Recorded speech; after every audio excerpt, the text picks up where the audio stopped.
नमस्कार। नवग्रह मंथन में आपका स्वागत है। मैं सुरेश कौशल इस कार्यक्रम में आपके साथ धर्म पर, ज्योतिष, ग्रह, नक्षत्र इत्यादि विषयों पर बातचीत करता रहता हूँ। हमारा एक मासिक कार्यक्रम होता है जिसमें सूर्य जब भी राशि बदलते हैं हर माह के मध्य में 15, 16, 17 तारीख के आसपास, जिसे हम संक्रांति नाम से जानते हैं, उसके बारे में बात करता हूँ।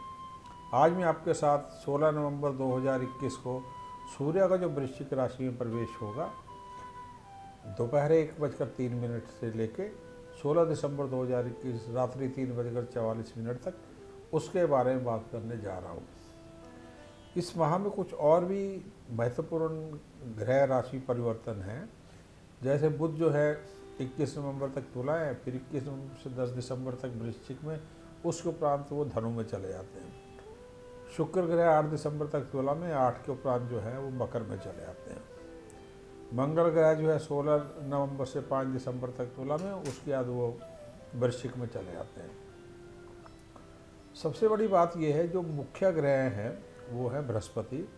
वो कुंभ राशि में आ जाते हैं 20 नवंबर को रात्रि 11:20 पर।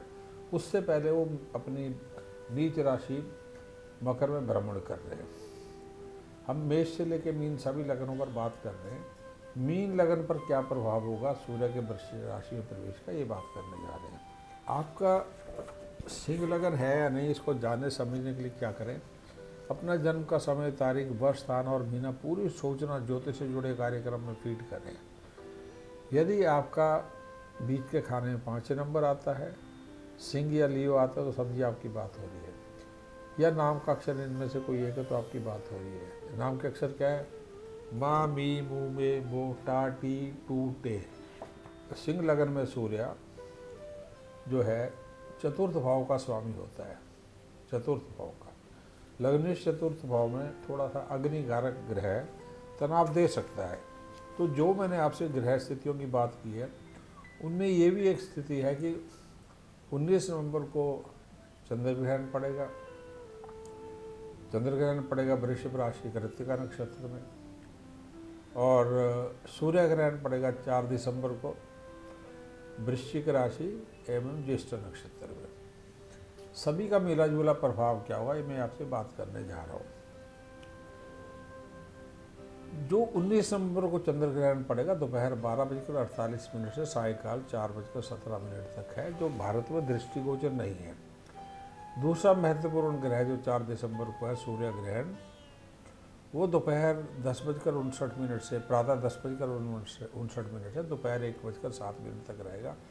यह ग्रहण भी भारत में दृश्य होगा।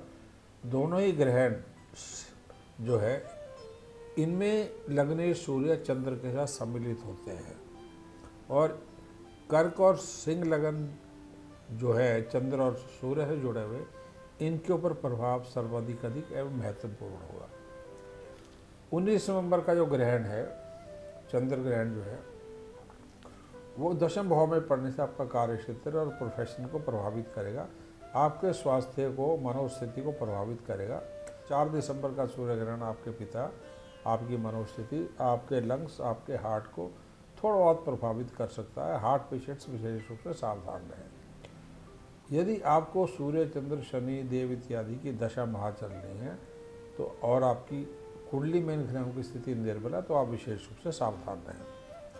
4 दिसंबर के ग्रहण में बुध भी सम्मिलित होगा, अतः आपके धन से भी, आपके कार्य क्षेत्र में विभिन्न कारणों से आपके लाभ और आय को विपरीत रूप से प्रभावित करने में ग्रहण सक्षम होगा, क्योंकि बुध जो है चतुर्थ भाव में चंद्र के साथ आ जाएगा, केतु के साथ आ जाएगा, इसलिए ये प्रभावित करने में सक्षम होगा।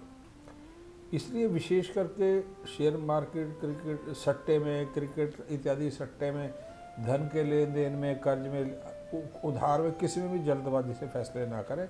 हो सके तो फैसले टाल ही दें आप। अन्य ग्रहों का मिला जुला प्रभाव इस प्रकार आ सकता है। यदि आपके स्वास्थ्य की बात करें तो दोनों ग्रहणों के कारण मानसिक, शारीरिक और हृदय रोग जैसी समस्याओं के प्रति, विशेष करके आयु 50 वर्ष से ऊपर, तो आपको ज़्यादा सावधानी रखनी होगी। कार्य क्षेत्र और माता पिता के स्वास्थ्य और अन्य कारणों से आपका मानसिक तनाव बढ़ सकता है। 21 नवंबर से 10 दिसंबर के मध्य फेफड़े, अस्थमा, एलर्जी, स्नायु तंत्र से जुड़ी बीमारियों के प्रति सावधानी रखनी होगी। गुरु की स्थिति 21 नवंबर के उपरांत अनुकूल होने से कोई भी बड़ा विपरीत प्रभाव आपके स्वास्थ्य को होता हुआ नहीं दिख रहा है, क्योंकि बृहस्पति जो लग्न को पूर्व दृष्टि से देख रहे हैं और लाभपूर्ण दृष्टि से देख रहे हैं। जीवन का अन्य महत्वपूर्ण जो क्षेत्र है वह है नौकरी अथवा व्यापार। व्यापार नौकरी की तुलना में अधिक शुभ रहेगा, क्योंकि नौकरी से जुड़े ग्रह सूर्य मंगल बहुत उत्तम नहीं है। हम अब व्यापार की बात कर रहे हैं।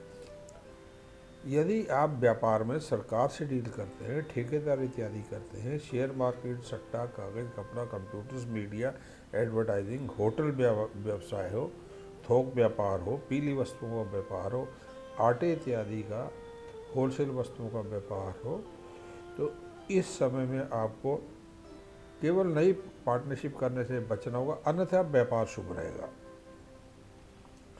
नौकरी में ग्रह स्थिति अधिक उत्तम नहीं है, विशेष करके 4 दिसंबर को होने वाले ग्रहण के कारण थोड़ी परेशानी हो सकती है।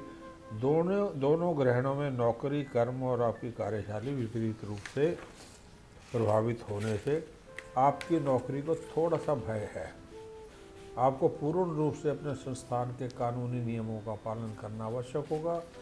विशेष रूप से इसके हेतु आपको आदित्य हृदय स्तोत्रम और विष्णु सहस्त्र नाम का जो है पाठ करना, सूर्य को 7 बजे से पहले अर्घ्य देना लाभकारी रहेगा। वज्रासन में बैठकर अनुलोम विलोम, कपालभाति इत्यादि करने से मन और बुद्धि थोड़ा सा नियंत्रण ठीक रहेगा, ये भी आपको कर लेना चाहिए। कोई भी नौकरी का परिवर्तन अथवा जल्दबाजी में महत्वपूर्ण निर्णय लेना आपके लिए हानिकारक होगा। उच्च अधिकारियों से रिश्तों को बनाकर रखना होगा। शिक्षा, धर्म और भाग्य की बात यदि हम कर रहे हैं तो भाग्य की तुलना में कर्म ज़्यादा लाभकारी प्रतीत होता है।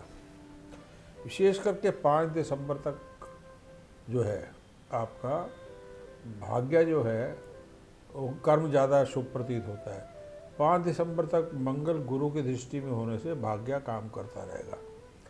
5 से 16 दिसंबर के मध्य सूर्य मंगल केतु की युति आपके तनाव को बढ़ा सकती है। यदि आप वैज्ञानिक हैं, चिकित्सक हैं, रिसर्च से जुड़े हैं या बिजली क्षेत्र से जुड़े हैं तो शिक्षा हेतु मंगल का परिवर्तन 5 तारीख के उपरांत आपके लिए अच्छा सफलता देने वाला सिद्ध हो सकता है। Software, media, advertising, creative field, fashion designing, architecture इत्यादि हेतु 8 दिसंबर तक का समय आपके लिए उत्तम रहेगा। 8 दिसंबर के उपरांत विदेश में पढ़ाई हेतु भाग्य उदय हो सकता है।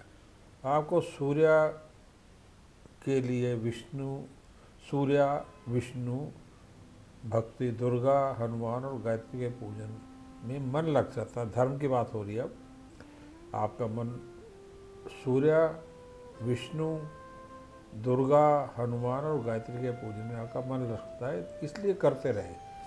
इन्हीं देवताओं के देव स्थानों की यात्राओं के योग भी हैं, परंतु वो योग ज़्यादा 5 दिसंबर से पहले हैं, थोड़ी बाधाओं के साथ। जीवन का अन्य महत्वपूर्ण क्षेत्र है धन तथा आर्थिक क्षेत्र। नौकरी और व्यापार में यदि हम दोनों की बात करें, कंपैरिजन करें, तो व्यापार में धन प्राप्ति के योग अधिक होंगे।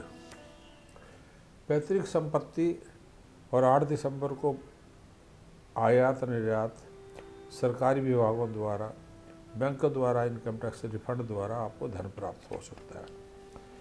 इंश्योरेंस, सोने की बिकवाली तथा जीवन साथी अथवा माता के सहयोग से भूमि धन प्राप्ति के योग बनते हैं। अब नौकरी की बात करें तो सूर्य की विपरीत स्थिति के कारण 21 नवंबर से लेकर 10 दिसंबर के मध्य अत्यधिक मेहनत के उपरांत साधारण लाभ अथवा धन उपार्जन होगा। शेयर मार्केट, सट्टे, खेलों के सट्टे, जुए इत्यादि से लाभ के स्थान पर हानि अथवा झगड़ा हो सकता है। किसी भी अनैतिक तरीके से धन कमाने से हानि के योग बनते हैं, क्योंकि ग्रहण जो 19 नवंबर और 4 दिसंबर को पड़ेंगे आपके कार्य क्षेत्र में अचानक ही विपरीत परिस्थितियों का निर्माण कर सकते हैं। अगला महत्वपूर्ण क्षेत्र है प्रेम, विवाह, रिश्तों इत्यादि का। ग्रहणों के कारण आपको प्रेम अथवा विवाह के क्षेत्रों में, विशेषकर यदि आप जीवन साथी का चुनाव कर रहे हो तो सावधान रहना होगा। 5 दिसंबर के उपरांत आप इस क्षेत्र में जांच परख करके ही कुछ निर्णय लें। 5 दिसंबर के उपरांत आपके वैवाहिक जीवन में अचानक बड़े तनाव आ सकते हैं। मंगल जो है चतुर्थ भाव में आ जाएंगे और इनका मांगलिक प्रभाव आपको परेशानी दे सकता है। यदि प्रेम संबंध कहीं चल रहे तो उनमें धोखा लग सकता है। यदि आप रिश्ता कर रहे हैं तो कुंडली मिलान में भी धोखा लग सकता है, अतः कुंडली मिलान अत्यधिक सावधानी से करें। 8 दिसंबर के उपरांत विदेश में विवाह के योग बनते हैं। 5 से 6 वर्ष छोटी कन्या, और यदि कन्या तो अपने से कम 3-4 बड़े वर्ग के साथ ही विवाह करें तो ये सोच ठीक रहेगी। यदि रिश्तों की बात करते हैं तो माता पिता के साथ कार्य क्षेत्र में साथ तथा कार्य क्षेत्र में विशेष रूप से 21 नवंबर से 10 नवंबर के मध्य धन अथवा अन्य कारणों से तनाव के योग है, इसलिए अत्यधिक सावधानी और सौम्यता से रिश्तों को निभाएं। सिंह लगन के लिए इस माह में विशेष करके हृदय रोगियों को या सरकारी नौकरी में बाधाओं के चलते पीला पुखराज पन्ना और माणिक्य धारण करना लाभकारी रहेगा। मांगलिक जातकों को मूंगा, पीला पुखराज और पन्ना धारण करना एवं भक्ति दुर्गा के मंत्रों का, शंकर की पूजाओं का लाभ मिल सकता है। दुर्गा के मंत्र जैसे ओम ह्रीं क्लीं चामुंडा विचे, भगवान शंकर का मंत्र है ओम नमः शिवाय इत्यादि, इनसे लाभ मिल सकता है। पूरे मांसाहार मद्यपान से दूरी बनाए रखना भी आवश्यक होगा। गुरु के लाभ कम ना हो जाए, इसलिए बृहस्पति की दृष्टि निर्बल ना पड़ जाए, इसलिए बचना होगा। इस माह में आपको सूर्य, शनि, मंगल की, केतु की वस्तुओं का दान लाभकारी। गुड़, काले उड़द, गेहूँ, चने की दाल, केसर, तांबे के बर्तन, लोहा, कंबल इत्यादि लाभकारी रह सकता है। 19 नवंबर और 4 दिसंबर के होने वाले ग्रहणों को दान पुण्य करने से भी आपको मानसिक शांति और पितरों का आशीर्वाद मिलता है। धन्यवाद, नमस्कार।